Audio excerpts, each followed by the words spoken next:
നാടിന്റെ മേള എന്ന നിലയിൽ കലോത്സവത്തെ വിജയിപ്പിക്കാൻ സന്നദ്ധരായ ചില മനസ്സുകളുണ്ട് കോഴിക്കോട്ട്. അത്തരത്തിലൊരു മനസ്സിനുടമയെ ഇനി പരിചയപ്പെടാം. മാങ്കാവിലെ ഗണേശേട്ടന് കലോത്സവമായതോടെ നിൽക്കാൻ സമയമില്ല. കാരണം എന്തെന്നോ, കലോത്സവം ഇങ്ങ് കോഴിക്കോട് തുടങ്ങിയതോടെ ഗണേശേട്ടന്റെ യാത്ര ഇങ്ങനെയാണ്.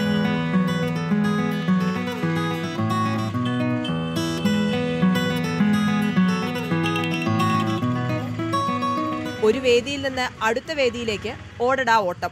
എങ്കിലും ചേട്ടൻ ഹാപ്പിയാണ്. ഏഷ്യയിലെ ഏറ്റവും വലിയ കലോത്സവം നമ്മൾ കോഴിക്കോട് വെച്ചിട്ട് ചെയ്യുമ്പോൾ എൻ്റെ മോളൊരു കലാകാരിയാണ്.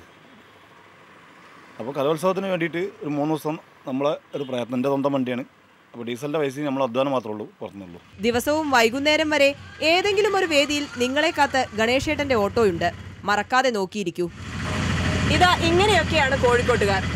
ഇവിടെ വിരുന്നെത്തുന്നവരെ എങ്ങനെ സ്വീകരിക്കണമെന്നും അവർക്ക് എന്തെല്ലാം സൗകര്യം ഒരുക്കണമെന്നും കോഴിക്കോട്ടുകാർക്ക് നന്നായി അറിയാം.